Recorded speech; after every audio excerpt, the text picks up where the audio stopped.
No final eu vou te falar para fazer chamada. Tá. Sinceramente, eu tinha esquecido de gravar a aula. Acho que hoje eu estou meio sonolento mesmo. Você tá bom, né? Então, tudo bem, graças a Deus. Bom dia para todo mundo, né? Bom dia para você.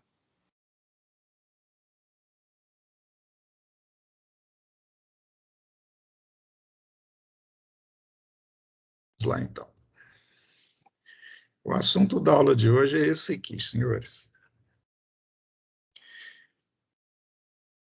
Eu acho importante dizer uma coisa no início dessa aula de hoje, o que eu já fiz para as outras duas turmas ontem, que é uma repetição do que eu já falei na aula passada, que é o seguinte: vocês devem estar estranhando que nós estamos, desde o início das nossas aulas, usando o PowerPoint. Isto é, fazendo mais uma palestra do que uma aula prática propriamente dita. Qual que é o motivo disso? O motivo é que existem muitas coisas que devem ser colocadas antes que a gente possa entrar dentro de um laboratório, mesmo na forma virtual, mas extremamente importante na forma presencial. A gente tem que conhecer o ambiente que a gente vai adentrar, o que nós fizemos nas aulas anteriores, não é isso? Nós mostramos laboratórios, falamos ferramentas, demos uma ideia dos equipamentos, cuidados, armários, materiais usados de uma forma geral, já foram feitos isso. Eu já passei isso para vocês.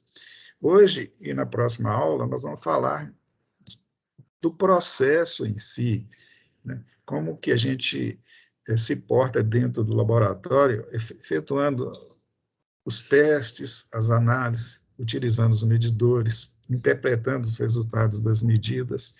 Então, a gente antecipa como faz, mostra como faz, mostra os cuidados que devem ser feitos ou utilizados ao se fazer isso. E isso é muito importante. Para que vocês entendam a importância disso, eu citei, vou citar de novo, o exemplo da pessoa que vai aprender a dirigir. Vocês lembram? Eu falei isso? O familiar entrega para vocês, novatos, um carro e fala: isso aqui é um carro, legal? Isso aqui é um volante, isso é um acelerador, que isso aqui faz o carro aumentar a sua velocidade, né? E que é uma caixa de marcha, uma alavanca, né? de câmbio, que coloca o carro em funcionamento e tal, fala mais umas coisinhas e solta, e o cara já sai dirigindo. Se ele tiver jeito para a coisa, provavelmente ele não vai sair trombando em ninguém, mas se não, ele pode até sair trombando nos muros, nas pessoas. Normalmente não acontece, mas pode acontecer. Existe muita chance de acontecer. E aí ele vai progressivamente se adaptando, praticando, mas nunca vai ser um bom motorista. Ele vai ser um motorista meia boca. Por quê? Porque ele não aprendeu da forma correta, né? Ele não vai conhecer as leis de trânsito, então ele não vai saber se portar dentro de um trânsito. Vai fazer muita bobagem dentro do trânsito. Ele não vai saber respeitar a si próprio como motorista. Ninguém ensinou isso para ele. E nem ao que está ao lado dele. Por quê? Porque ele não aprendeu isso. Não foi informado que existe isso. Não foi informado que existe uma legislação, um cuidado ao dirigir. Faça analogia desse exemplo, gente, com o que nós estamos fazendo aqui no laboratório. Um outro exemplo que eu queria dar para vocês, não pense que é questão de preconceito, não é nada, mas acho que ele é muito didático para ser colocado aqui agora, que é o seguinte: ao lado aqui do meu apartamento, eles construíram recentemente um lava-jato. Acho que eu já até comentei também isso. Esse lava-jato, ele faz um barulho insuportável. As pessoas que estão lá não têm noção disso. Mas eu estou dando aula aqui e não consigo. Mas isso aí não tem muito problema, não. Eu vou fazer referência aos jovens que ficam lá lavando o carro. Aí eu fico escutando a conversa deles, às vezes eu vou para o outro lado do apartamento lá e fico ouvindo a conversa deles. Geralmente eu não entendo muito o que eles estão falando, por quê? Porque eles usam um linguajar muito específico. é velho para cá, o cara para lá, e outras gírias que, para eles, não são gírias. Por quê? Porque o universo, em termos de comunicação deles, é muito específico. Eles aprenderam a conversar daquela forma. Eles foram educados, né, desde criança, a conversar daquela forma. E eles conseguem muito bem se comunicar. Só que eu não consigo entender, ou não consigo entender bem. Eu tenho que fazer esforço para entender.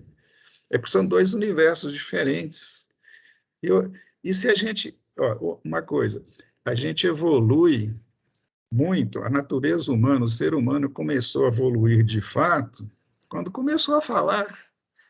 Né? E quanto mais palavras ele aprendeu, mais rápido ele evoluiu. Por quê? Porque você pensa falando. Quando você está pensando, na sua cabeça, você está formando frases. Você não consegue pensar sem utilizar uma língua, uma linguagem para isso. Se não houvesse linguagem, ninguém pensaria. Como é que você ia pensar sem estar formando raciocínios, palavras, né, conceitos e coisas desse tipo? Então, o vocabulário é extremamente importante para a gente. Saber utilizar o vocabulário é extremamente importante para a nossa evolução. Então, se o seu vocabulário é muito reduzido, a sua linha de raciocínio também é muito reduzida. E se você tem a pretensão de ter uma qualidade de vida melhor, uma posição social melhor, a primeira coisa que você precisa tomar cuidado é com o seu vocabulário, o uso gramatical, é saber se comunicar bem e amplamente. E se você não aprende isso na hora certa, quando você é menininho, criancinha e vai crescendo, lá no seu jardim de infância, lá no seu fundamental, etc., da maneira correta, quando você chega lá com seus 20, 30 anos, o que você se construiu foi um conjunto de, digamos assim, de informações, de vocabulário bastante reduzido. E você só vai comunicar com as pessoas que têm a mesma capacidade. Não tem como ampliar isso. E você perdeu grandes oportunidades da vida de entender melhor ou fazer melhor as coisas. Né? Você terá, se você não aprendeu corretamente o correto, no momento correto, você cria vícios. Né? O motorista que está dirigindo sem passar por uma autoescola, ele cria muitos vícios. E no dia que ele for tirar a carteira dele, né, ele vai ser submetido a um teste que vai cobrar dele procedimentos e ações que ele não tem condição de fazer. Por quê? Porque ele adquiriu vícios, então ele não passa. Então ele vai para uma autoescola para aprender aquilo e poder tirar a carteira. O instrutor dele, a primeira coisa que tem que fazer com ele é tirar o vício dele para poder ensinar o correto. Olha o trabalho que dá. Às vezes não tem nem como tirar um vício, né? Uma coisa que você se viciou a fazer. Por isso chama vício. Né? E quando a gente entra num laboratório mal preparado, sem passar pelas etapas corretas, como essa que nós estamos passando hoje, ele tende a adquirir vícios lá dentro do laboratório, e esses vícios vão prejudicá-lo enormemente, principalmente se ele quiser fazer as coisas e deve querer da forma mais correta, tá certo, gente? É por isso que nós aqui do Cefet passamos por esse processo gradual, sem pressas, de forma a criar, juntamente com vocês, um procedimento que, ao final do curso, você pode dizer: eu sou um técnico, eu não sou um marreteiro, entendeu? Eu acho que eu consegui justificar para vocês, gente, esse tipo de procedimento nosso, né? Essas aulas, assim, tem um certo ponto enfadonhas, muito teóricas, né? Mas é importante isso, tá? É importante para o bom andamento das coisas. E, além do mais, vocês vão entrar num ambiente que está trabalhando com eletricidade. Se a gente não consegue ou não sabe utilizar as ferramentas de forma adequada, tomar os cuidados adequados antes de entrar lá no laboratório, a gente pode cometer um erro lá que pode nos causar problemas físicos. Você pode tomar um choque, né? E se machucar com isso. E se você está preparado, você nunca vai fazer isso. Você nunca vai tomar um choque no laboratório. E nunca vai queimar nada. Por quê? Porque você está preparado. E preparar é informar antes, né? O pré aí, ó, pré é colocar em condições antecipadamente. Beleza? Bem, vamos lá, então. Gente, não se esqueça, pode parar a aula a qualquer momento e perguntar, tá? Bem, primeiro ponto aí na nossa caminhada de hoje é que antes da gente entrar propriamente dito no assunto, eu vou deixar uma pergunta no ar para vocês e lá no finalzinho da aula nós vamos voltar a ela e ver qual a resposta que vocês vão me dar.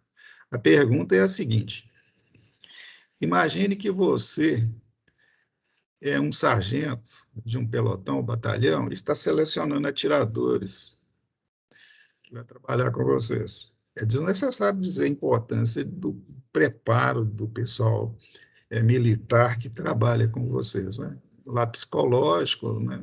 E também do lado instrumental, né? A pessoa tem que ser um excelente atirador para não ficar atirando nas pessoas erradas que a gente vê por aí, né? Entre outras coisas. Mas vamos lá. Então, a pergunta é, qual que você escolheria? Eu entreguei uma arma de 6 tiros para cada um deles e eles deram 6 tiros. O primeiro, aí está o alvo, ele deu 6 tiros. 1, 2, 3, 4, 5, 6. Aí está o resultado. Observe bem o resultado desse soldado aí. Aí fiz a mesma coisa com o segundo soldado. 1, 2, 3, 4, 5, 6 tiros. Onde pegaram os tiros dele? Você está vendo que é bem diferente, né? E o terceiro soldado e último, o resultado foi esse aí. Ó. De posse desses resultados, você vai escolher um desses. Aí, no final, vocês me dizem qual que vocês escolheram, certo? E o porquê. Bem, então, iniciando o assunto de hoje, ou dessa quinzena, né? Vamos começar falando de grandeza. O que é grandeza para nós? Grandeza não quer dizer uma coisa assim, grande, né? Grandiosa, né? O nome está dizendo assim, a sua majestade, a sua grandeza imperial. Não tem nada a ver. Grandeza, para nós, do jeito que a física estabelece, e de uma forma genérica, é tudo aquilo que pode ser medido e que possibilita que tenhamos características baseadas em informações numéricas. Então, quando você efetua uma medida de uma grandeza, você tem uma indicação das características daquela grandeza. Então, a grandeza é o que nos possibilita isso. É tudo que possa ser medido e representado de uma forma numérica ou gráfica, certo?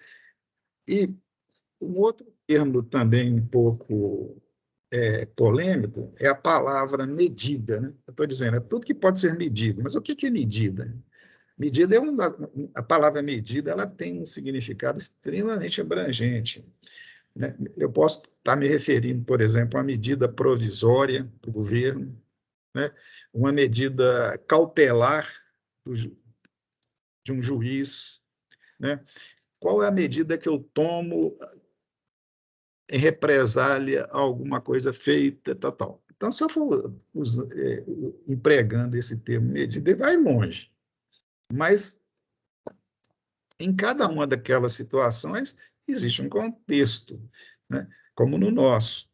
No nosso contexto, medida, a palavra medida, tá certo? É utilizada quando você está exprimindo a ação ou o efeito de medir. Que é isso? O que é isso? Você está informando, né, quantificando uma característica de uma grandeza em função de um parâmetro pré-determinado. Então, isso para nós é medida. E grandeza é tudo que possa ser medido e representado de forma numérica ou gráfica. Tá certo? Mais um passinho. Então, eu disse isso. E essas grandezas, as grandezas, né, podem ser divididas em duas categorias: as grandezas fundamentais e as grandezas derivadas. As grandezas fundamentais, lá da física, né, são 7 grandezas.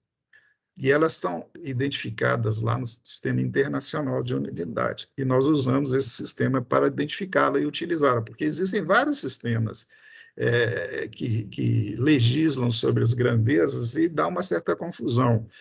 Nós escolhemos um, aqui no nosso país nós usamos o Sistema Internacional de Unidades. E esse sistema já estabeleceu o nome daquelas grandezas ou as unidades que se utilizam para representar aquelas grandezas.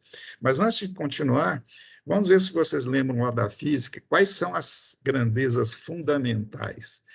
Vocês lembram? São 7 grandezas. As outras grandezas todas que existem no universo são baseadas nessas grandezas fundamentais. Por exemplo, alguém já falou alguma coisa? Não, né? Então, vou falar. Velocidade? Por exemplo, velocidade. Mas velocidade não é uma grandeza fundamental. Mas depois eu mostro para você daqui a pouquinho. As 7 grandezas são essas aqui, ó. Comprimento, né, é a mais usada que existe, né? É uma medida, assim, que expressa o que o nome dela está dizendo, o comprimento, né? O comprimento de uma peça, o comprimento de uma parede, né? E é geralmente identificado pelo L, H, R, X, etc., né? A unidade de comprimento é o metro, no nosso sistema de unidades, porque existem outras unidades, por exemplo, pé, né? Polegada, milha, não é isso? O metro é uma medida de comprimento que tem as suas subunidades, tá certo? Por exemplo, milímetro, decímetro, né? Quilômetro, são derivativos do metro, né? Mas a unidade é metro, né? Se o metro está sendo uma unidade pequena para medir ou identificar uma certa grandeza, usa o quilômetro, por exemplo, né? Ou, se ele for muito grande, usa o milímetro, por exemplo. Mas a unidade é metro e as outras são subunidades. Tá certo?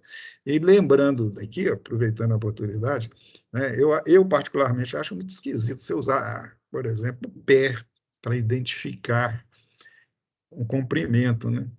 Quando fala assim, aquele avião, você vê muito no filme, aquele avião está a 10 mil pés de altura, eu fico imaginando assim, você põe 10 mil pessoas deitadas uma sobre a outra e vai medir 10 mil pés, né?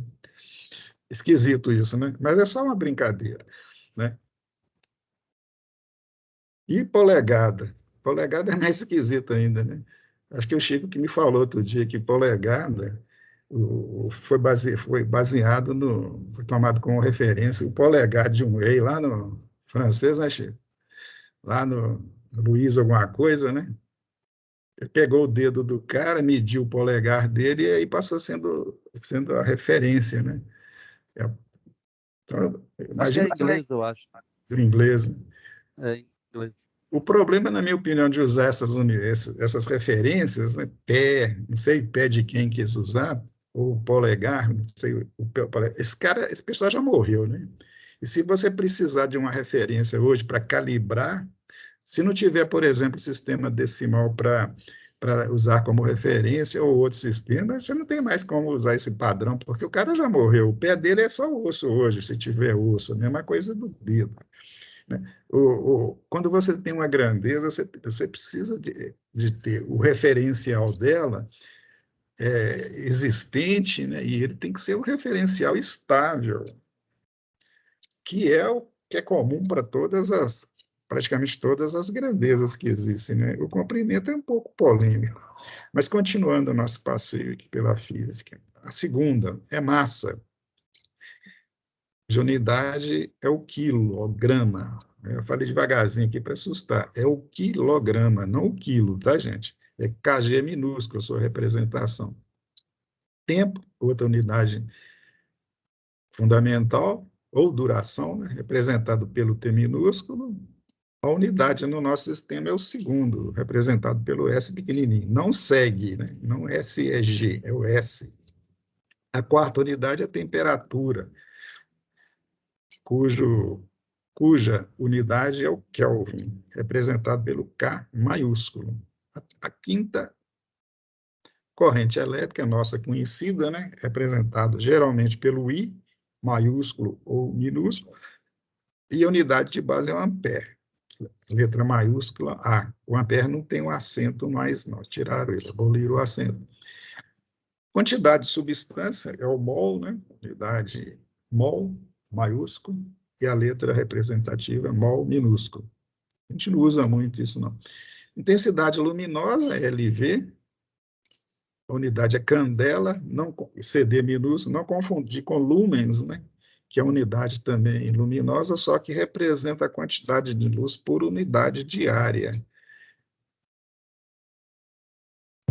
Nesse caso, é uma grandeza derivada. Então, são essas 7 aí, tá? Dessas 7 se originaram todas as outras, que são as grandezas derivadas. Vou dar uns 2 ou 3 exemplos aqui para vocês ficarem se esclarecerem melhor. Por exemplo, força. Força não é uma unidade, não é uma grandeza fundamental, ela é derivada. A força dada em Newton era derivada de quê? Olha aqui, 1 Newton é igual a 1 quilo vezes metro por segundo ao quadrado. Então, é uma grandeza já derivada de 3 grandezas, né? Que é o quilo de massa, né? Metro de comprimento e S de tempo. Então, é uma grandeza composta ou derivada. Energia, cuja unidade é o joule, e 1 joule é igual a quê? 1 newton por metro, vezes metro. Veja bem. Derivada. Potência, fisicamente falando, não eletricamente, tá? Genericamente. É dada em watt, e 1 watt é igual a 1 joule por segundo. Né? Que fique claro, o que é joule? Joule é quantidade de energia, e potência, energia por segundo, quer dizer, a potência, né, é igual a energia dividido por tempo. Vamos usar isso demais no nosso curso, tá? Nem vou falar muito aqui agora, porque vocês vão ter muita oportunidade de entender melhor. Bem, voltando aqui. As grandezas, de uma forma geral, então, elas são divididas em grandezas escalares. O que são grandezas escalares? Lá da física, se vocês aprenderam. São aquelas definidas apenas por um número seguido de uma unidade. Basta isso para ficar identificada ou representada de forma completa. Por exemplo, tempo.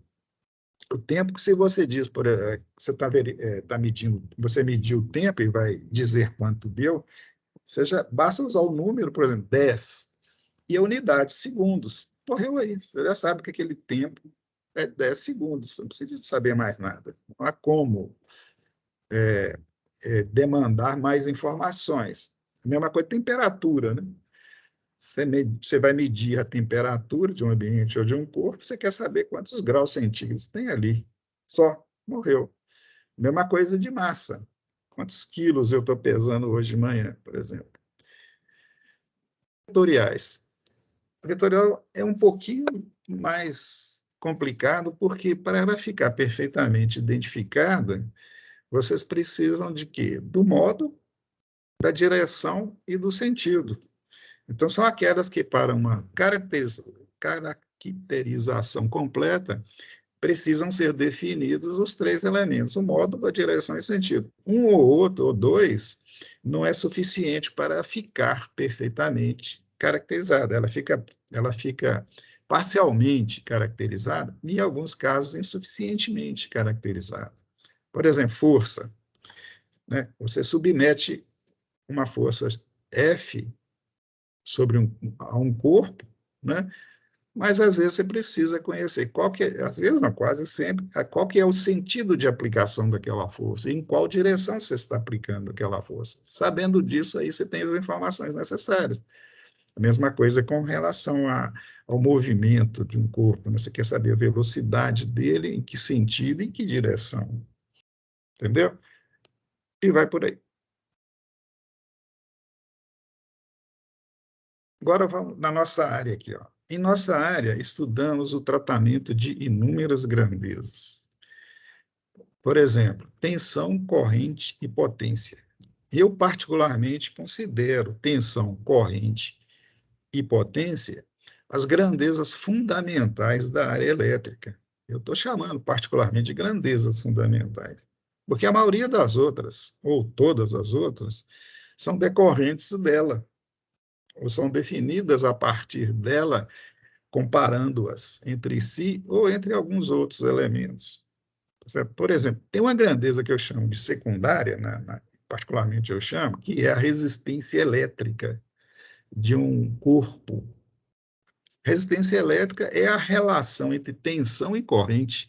Então, é definida pelas duas grandezas que eu estou chamando, particularmente aqui de fundamentais. Eu pego a tensão aplicada ao componente, divido pela corrente elétrica que circula pelo componente, eu sei o valor da resistência daquele componente.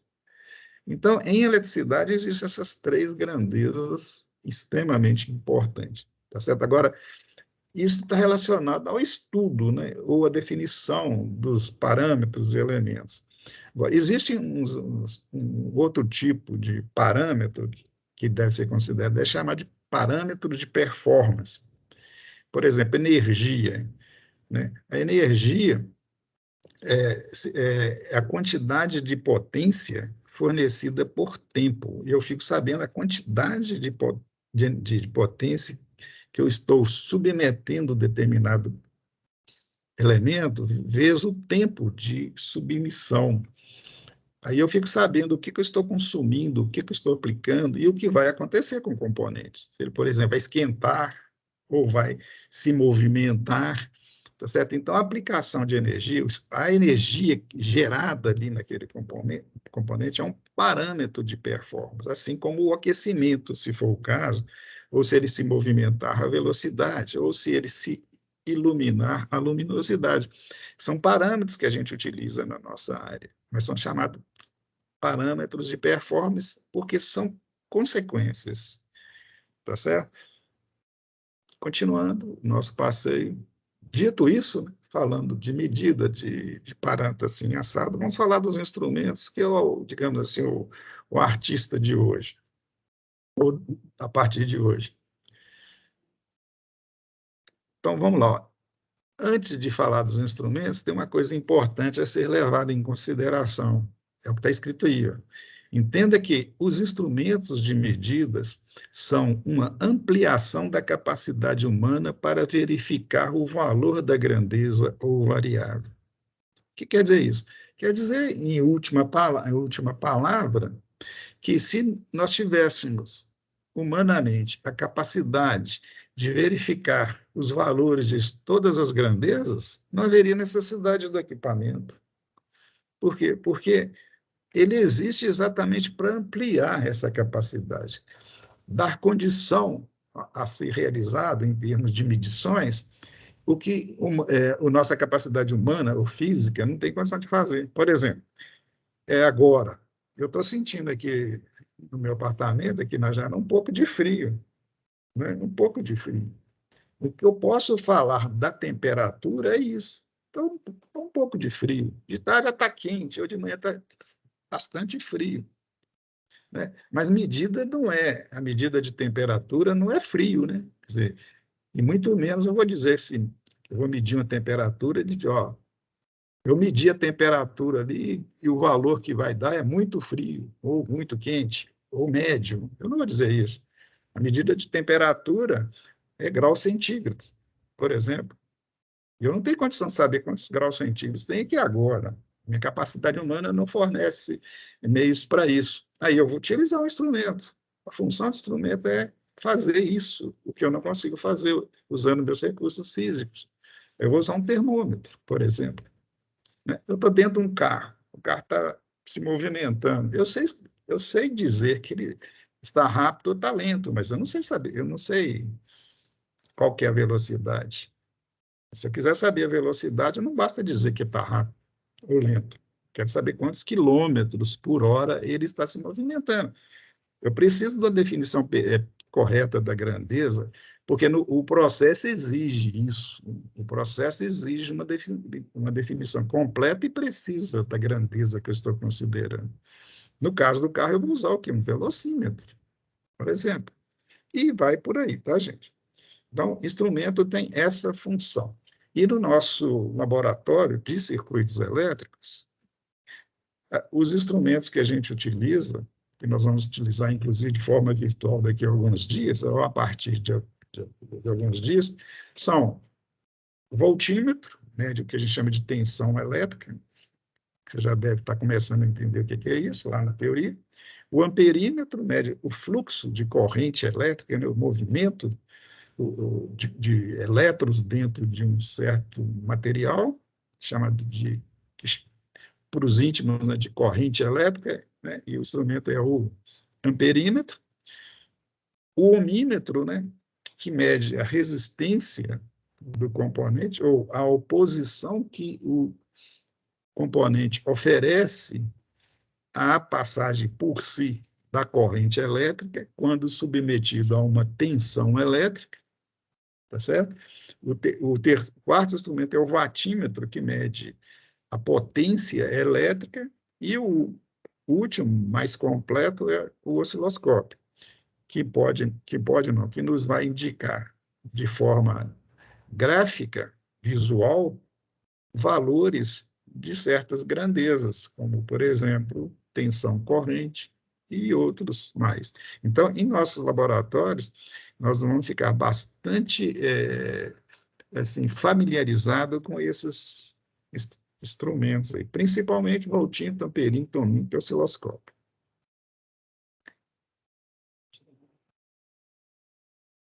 Os instrumentos são selecionados em função dos seguintes elementos: tipo de sinal.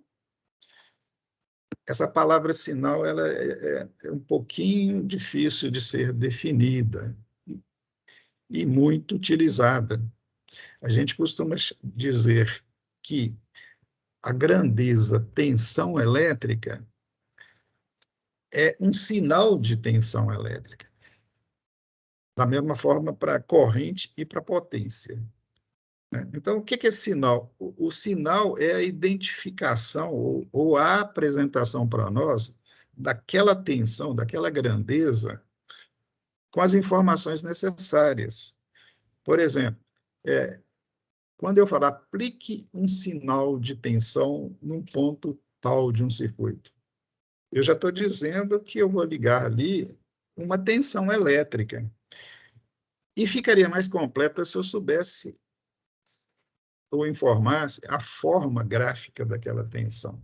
Por exemplo, se é uma tensão contínua, quer dizer, um valor constante que não muda, ou uma variável periódica, por exemplo, uma grandeza cuja variação periódica seja segundo a função seno, isto é, uma senoide, ou outro formato, triangular, etc, etc. Então, a informação do sinal que é importante e caracteriza o termo sinal é que aquela grandeza que eu estou ligando ao ponto seja informado. Ligue um sinal de tensão senoidal de valor tal ao circuito, entendeu? Então, isso é o nome que a gente utiliza para não dizer assim, ligue uma tensão no circuito, ligue um sinal de tensão alternado, senoidal ou não ao circuito, entendeu? Aí, como são três as grandezas fundamentais, eu vou mostrar três instrumentos utilizados aqui. Para tensão, já falamos, é o voltímetro. Aqui nós temos um voltímetro digital, o primeiro. Para corrente, o do meio, você vai medir o fluxo, o instrumento é um amperímetro. Na nossa área, a gente não usa muito amperímetro. Por quê? Porque as correntes na eletrônica, diferentemente, por exemplo, da eletrotécnica, né, que trabalha com níveis maiores, as correntes na eletrônica geralmente são pequenininhas. Geralmente, tá, gente? Geralmente não quer dizer sempre, não. Então, a gente usa muito o miliamperímetro e microamperímetro. Por quê? Como o pessoal da eletrotécnica gosta de nos espezinhar, eles dizem que eletrônica utiliza componentes delicados, Delicados aí é muito sutil, né? E é de fato, por quê? Porque os nossos componentes comparados ao custo deles são componentes pequenos e sensíveis. Então, os instrumentos, aliás, os valores de correntes lá são bem pequenininhos. Você não usa um amperímetro sempre, você usa mais mili, ou às vezes micro, ou até nano amperes, que são subunidades, considerando que nós trabalhamos realmente com componentes delicados, né?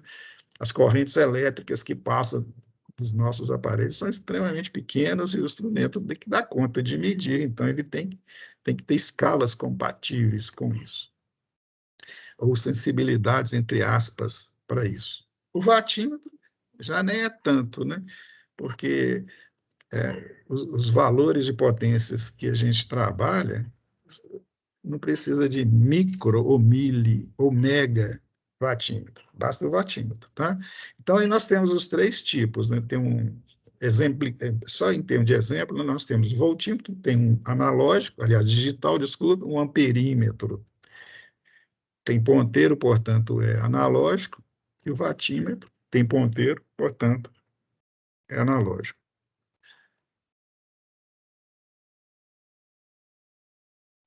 Também eles podem ser selecionados, né, ou classificados segundo o tipo de amostragem dele que ele vai efetuar. Por exemplo, esse aí, ó. Isso aí, ele é um instrumento indicador. Você liga ele ao circuito ou a um componente, ele vai indicar o valor direto. Ligou, indicou o valor, tá? A palavra indicador está por isso aí, ó, porque ele indica na hora o valor. Quer dizer, tá ali só para indicar o valor. E pode ser da forma digital, como esse aí, ou a forma analógica. O segundo caso, um instrumento registrador. A função dele é registrar a grandeza, só que ele registra a grandeza, ele é adequado, né, é utilizado, existe para isso, quando a grandeza é variável. Você quer indicar a variação dela no tempo. Esse aí, por exemplo, ele indica lá no seu visor dele, vocês podem observar no visor aqui, ó, um gráfico que está aparecendo aqui, ó, da minha distância, uma senoide, e é o mesmo que está no papel. Ele registra e imprime, e ele fica sempre esse rolo aí, ó, girando e imprimindo o valor. Então, ele registrou o fenômeno que aconteceu, no qual ele está ligado, durante um certo intervalo. Ele é um instrumento registrador, muito usado em laboratórios, principalmente laboratórios de pesquisas, ou de exames, ou de testes. O outro tipo é o integrador, né? Integrador, que é integrar? Integrar é somar. Então, ele vai somando as medidas. Então, quando você liga ele ao circuito, ou quando você vai fazer uma leitura nele ligado ao circuito, ele não vai te indicar o valor que está sendo, que está acontecendo, oferecido naquele momento, e sim o somatório de valores durante um certo intervalo. Por exemplo, o relógio que existe na residência de vocês, na nossa residência, para indicar a quantidade de energia que a gente está consumindo, que no caso, esse é o caso desse exemplo que eu coloquei aí, ó. Como é que ele faz? Ele vai medindo a quantidade de energia, né? E como energia é potência vezes tempo, ele mede potência e vai somando os valores no transcorrer do tempo. Por isso que ele é integrador. Esse aí, por exemplo, ele está indicando um valor 99521. Né? Isso aí deve ser quilowatts, que é a unidade aliás, é quilowatt-hora, que é a unidade de quantidade de energia, que é uma grandeza derivada. Que quer dizer, ele está consumindo aqui uma energia, entre aspas, instantânea naquele momento? Não, ele está consumindo, ele consumiu durante um certo tempo aquela quantidade. O funcionário da CEMIG, quando ele vai na nossa casa, ele chega lá e anota esse número, né? Ele captura esse número. Ou ele olha, anota, ou ele usa um aparelhozinho lá que fotografa, ou faz a leitura usando um código qualquer desse valor, né, e compara com o valor que ele mediu antes. Quer dizer, o instrumento ele integrou o que tinha antes com o que aconteceu no intervalo entre a última vinda e a vinda atual, para ele poder saber quanto que você gastou naquele mês. Né? E quando você olha lá o número total, você fica imaginando, pô, desde que eu coloquei esse relógio aqui, eu já gastei isso tudo, né? Se você for multiplicar aquele valor pelo valor atual da energia, você vai ver o tanto que você gastou naquele tempo todo e vai assustar e vai querer economizar. Então, continuando o nosso tour aqui, né? Pessoal, Oi, deixa eu te perguntar, naquele outro do meio que imprime, tem uma sim, pessoa no chat que perguntou se imprime por calor. pode ser por calor também, né? Tipo, você fala assim, para a temperatura, que fica Na medindo a verdade, não temperatura. sei. Alguém Pode perguntou ser, no chat. é, né? Depende da pergunta dela, porque ele pode usar um processo tipo laser para imprimir, né? Que não é o caso desse aqui, parece, né? Mas pode, sem dúvida alguma, ser, né? Tem vários tipos, né? Tem uns, gente, que fica um ponteirinho à medida que ele vai girando o cilindro, aí o ponteirinho fica se movendo e com a tinta, né, do ponteiro, ele fica registrando no papel a grandeza, né, a variação, o gráfico, vamos dizer assim, daquilo. Né?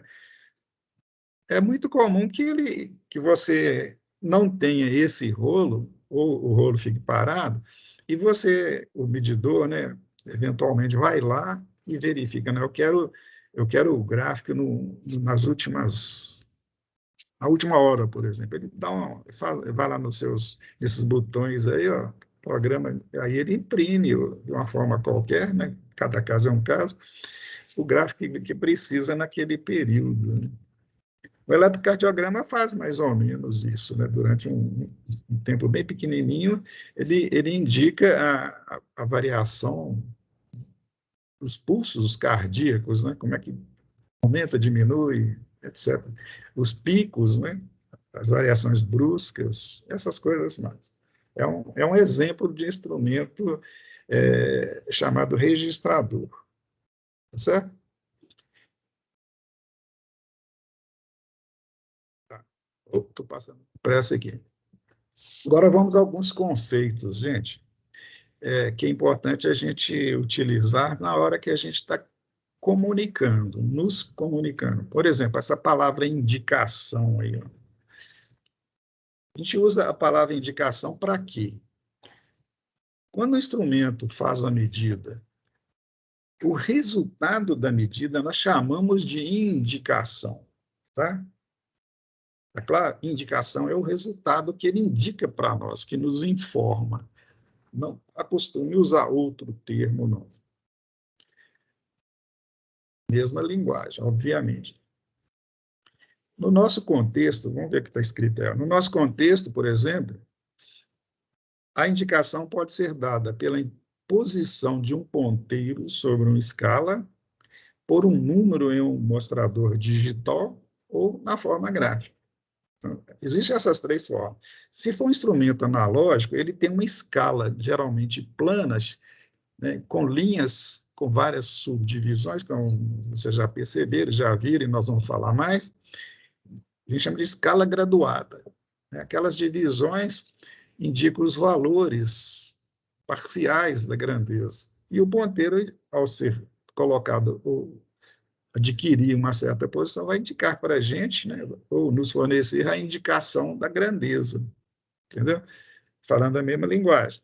Ou pode ser um instrumento digital, que tem um visor lá, geralmente de cristal líquido ou de LED, ou usando uma tecnologia mais nova, vai ficar um número lá indicando o valor da grandeza. Ou forma gráfica, né?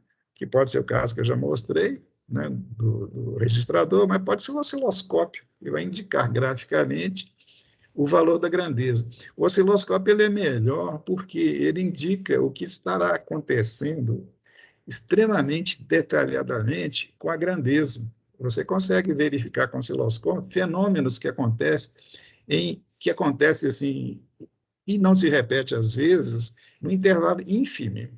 Assim, você está analisando lá no osciloscópio uma grandeza, está lá ligado ao circuito.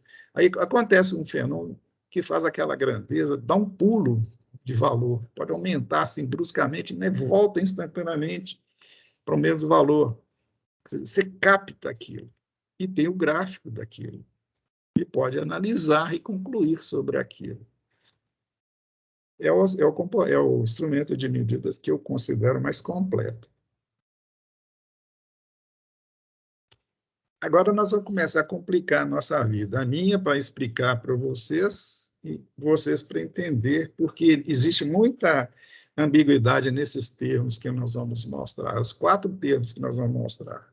Precisão, exatidão, sensibilidade e resolução. Vamos começar com precisão e exatidão. O que é precisão?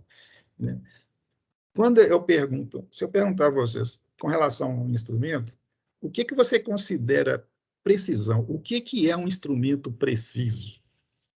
Agora, nesse momento, com a quantidade de conhecimento que você já tem, o que é para você um instrumento preciso? Alguém me responde? Consegue ter exatidão? Então, precisão é a mesma coisa de exatidão? Mas meio que perto da exatidão. Bem que o quê? Não entendi. Bem que perto? É perto do valor correto. Ah, tá. Então, você deu sua opinião. Agora, vou pegar de outro aí. Um outro colega seu quiser dizer a mesma coisa. Quer dizer, o que é precisão para ele? Eu acho que precisão é um valor exato, né? Pode ser um valor exato ou quase exato. Tá certo. Então, quando o instrumento é muito preciso, ele fornece o valor exato da grandeza. Não é isso que você quer dizer? Isso. Então, vamos lá.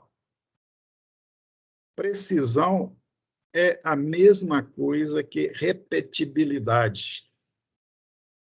Então, para que você saiba a precisão de um instrumento, você tem que fazer várias leituras.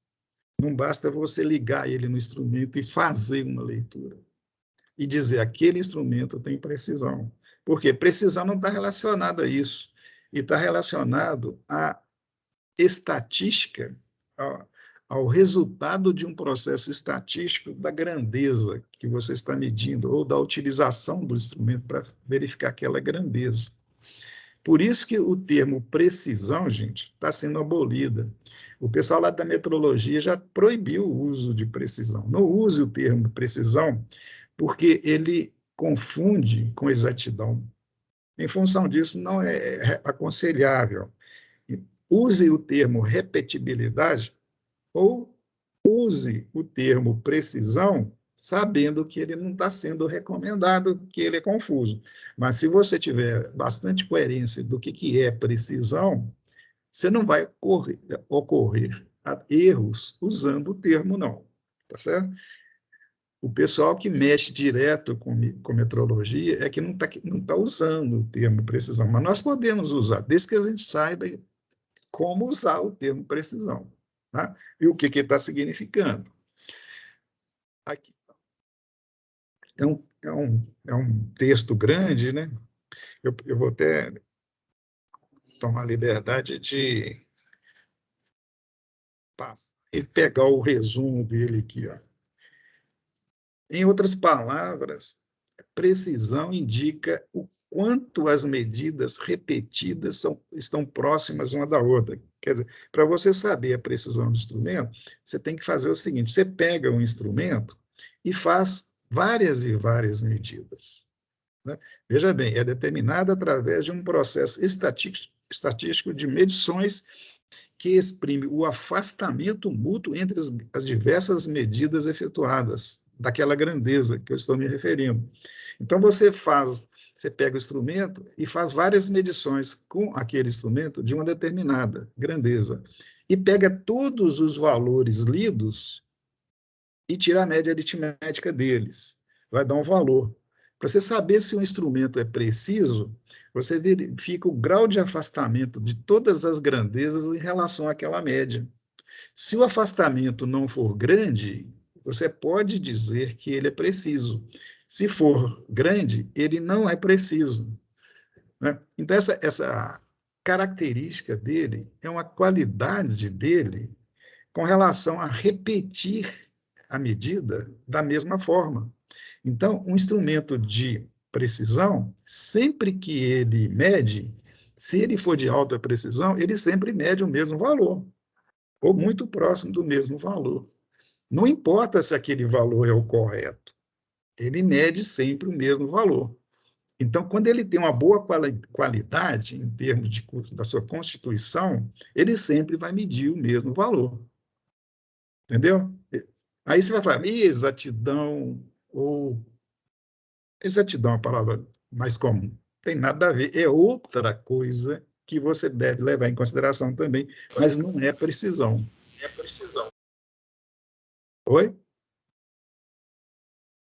Eu não ouvi a pergunta, por favor, repita ela aí. Exatidão não é precisão.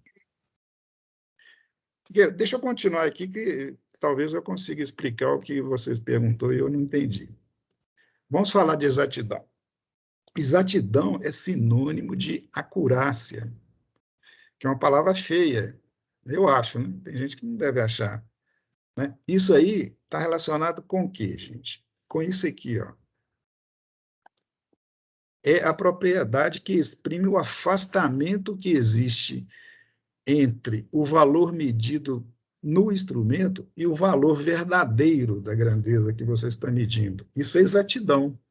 Quando o instrumento tem exatidão, não quer dizer que tenha precisão. O instrumento tem exatidão quando a medida que ele fez é próxima do valor real, ou igual ao valor real tido como referência, ou é aceito como referência, entende? Isso é exatidão. A medida exata é aquilo que a gente erroneamente costuma chamar de medida precisa, tá certo? Não é. Exatidão não é medida precisa, porque medida precisa não é exatidão. Porque medida precisa, o instrumento, não tem medida precisa, tem instrumento preciso.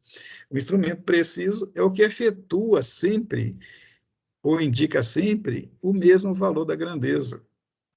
Se ele for um instrumento jambrado, usando uma gíria aí, né, ele vai estar cada hora medindo o valor e não tem boa qualidade. Agora, pensa bem, um instrumento que mede desordenadamente, não confiavelmente, ele tem condição de ter exatidão? Ele não tem.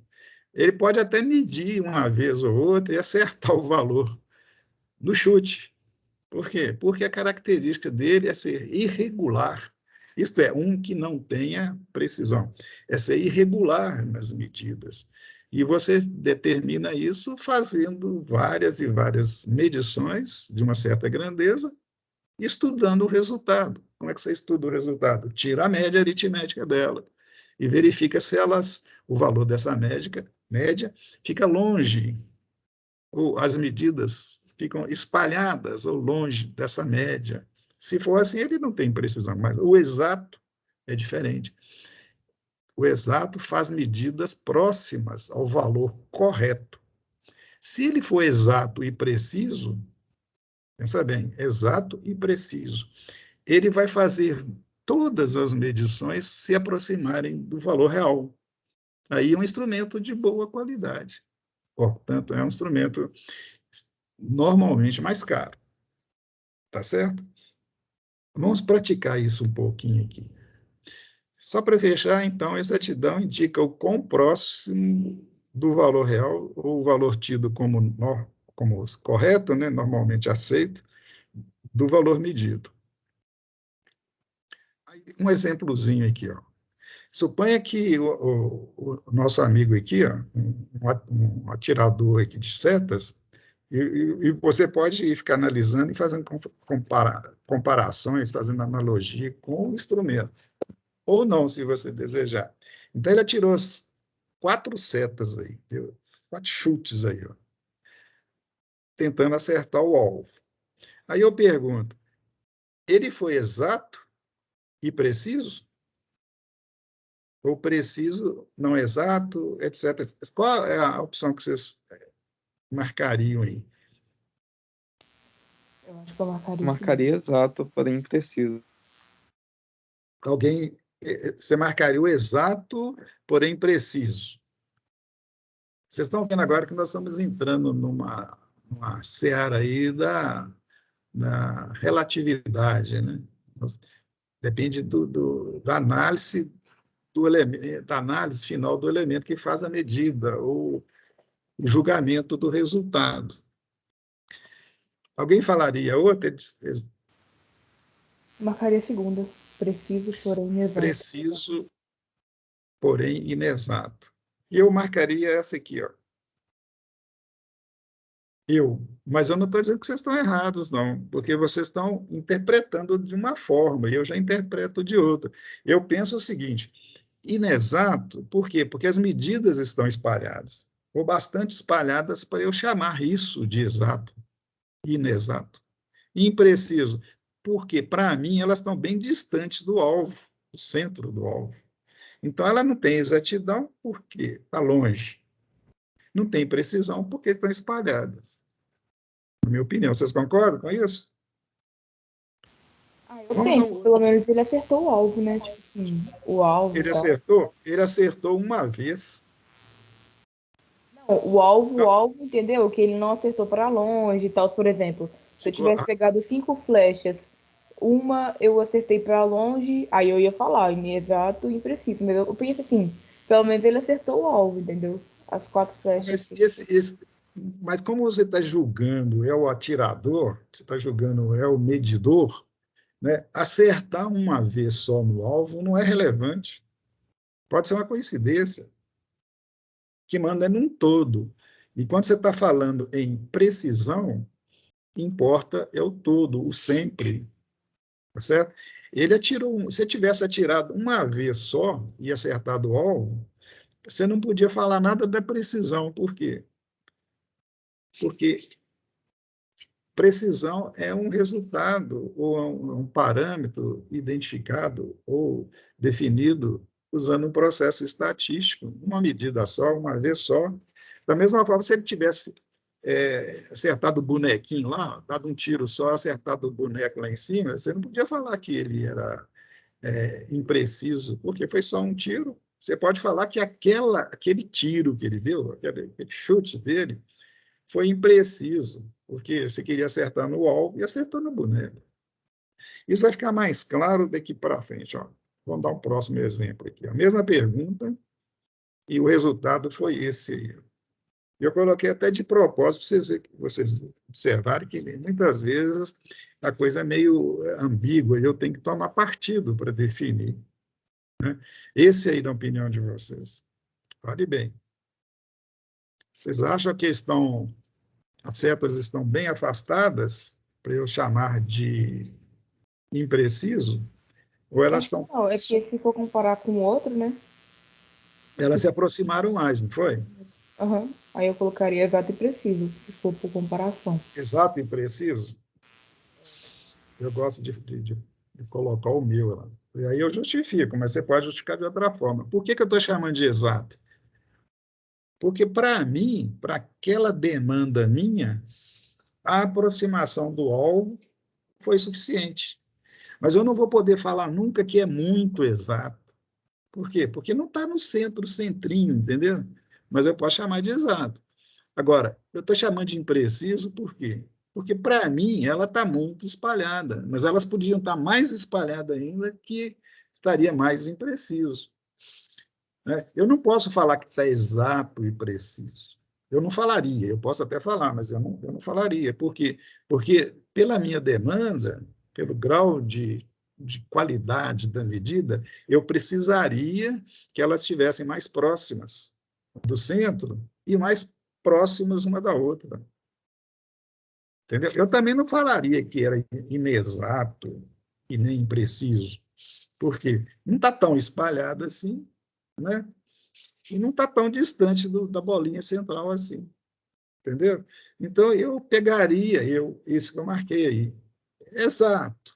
Né? Torcendo um pouco assim a vista, né? E impreciso da mesma forma. Entendeu? Tem situações que a gente tem mais condição de definir o grau da coisa. Por exemplo, este aí, ó. Esse já está. As setinhas estão bem juntinhas uma da outra e bem distantes. aí fica difícil até eu ficar na dúvida, né? Eu consigo definir com clareza. Na realidade, porque a gente fez um processo para determinar as características ou a qualidade do instrumento, e esse aí, ele me dá mais condição ou mais firmeza para poder falar alguma coisa. Às vezes os resultados ficam meio ambíguos, às vezes não. E esse aí, então, na opinião de vocês, vocês marcariam o quê? Eu acho que agora vocês acertam tudo, né? Vocês concordam com isso aqui, ó? Eu acho que Por que que é Eu preciso? marcaria isso também. Por que que é preciso? E você marcaria. Por quê? Porque as setas estão todas juntinhas, né? Hora exata. Mas não marca o alvo exato, então por isso que é inexato. Exatamente. Inexato porque ele quase que acertou o boneco e ele tinha que acertar o centro do alvo, né? Ali não esquece de fazer chamada, não, hein? Tá. Já está na hora, né? Eu vou correr aqui, Chico. Mais um minutinho, tá, gente? Só mais um minutinho. Só para fechar esse assunto aqui. O que aconteceu aqui, gente? Eu estou com uma tela com uma coisa e com a outra. A imagem está tranquila aí para vocês? Vou acabar logo. Chego ele Apareceu. Tem alguém interferindo aí, eu não estou tendo. Eu tenho que. Mas está tendo um problema do Teams aqui. A tela estava normal. Volta lá. Ari, você consegue Tá? Aí, beleza. salvar a lista depois que você fechar a reunião, aparece o relatório. Ah, sim, do que está acontecendo, né? Ô, Lu, bom dia, hein? Bom dia. Eu cheguei atrasada um pouquinho hoje, não dei bom dia. Beleza. É um prazer a sua presença aí. Tá, então, continuando aí, gente. Só para fechar, que a gente, quando está chegando no final assim, a gente acaba não fazendo corretamente as coisas. E eu estou perdendo o controle aqui da. E esse aí, só para fechar. é exato e preciso, né? Exatamente. Exatamente, né? Olha a ironia da palavra. Exatamente. Beleza. Então é isso aí. Exato e preciso. Só para. Já estou fechando, já tem uns 3 minutos, mas é isso aí. Se você vê um resultado e a pessoa tirou várias setas lá e o resultado foi esse, o que você diria, hein? Inexato e impreciso? Eu, particularmente, eu diria para esse cara parar de beber, né? Ele devia estar tonto, ele não acerta nada e fica cada seta num lugar. Um instrumento que tem essa característica está na hora de aposentar, concorda? Por quê? Além de medir de qualquer jeito, apresentar resultados aleatórios, não tem precisão nenhuma. E essas duas medidas aí? Esses dois resultados aí, o que vocês mediriam deles? Baseado no que já comentamos. O primeiro Exato aí, e preciso? você pode dizer do primeiro exato e preciso? O primeiro é só exato. E o primeiro, gente, você pode dizer, a única coisa que você pode dizer é isso, que aquele tiro foi exato. Mas você não pode dizer que o atirador ele tem precisão, porque ele só atirou uma vez. Aquela vez ele acertou, pode ter sido uma coincidência, entendeu? E o segundo ele atirou 3 vezes então e acertou o alvo, então você vai poder dizer que aquele cara ali, ou aquele instrumento ali, ele é de boa qualidade porque ele acertou o alvo todas as vezes. Agora, só para fechar, agora é de fato mesmo. Aquela pergunta que eu fiz no início da aula, do militar lá, o primeiro soldado lá teve esse resultado. O segundo, esse resultado. E o terceiro, esse resultado. Considerando os critérios que vocês adotam na vida de vocês, Qual dos três que vocês escolheria? Todos os três ou só um dos três? Ou dois dos três? O Você vai 3. interpretar o trabalho que, por analogia, você está analisando o comportamento de um instrumento de medida. O 3 que deu esse resultado aí? Ou 2 que deu esse resultado aqui? Ó? Ou 1 que teve esse resultado aqui? Escolheria o 3. Olha só a subjetividade. Na Se eu verdade, tivesse mais...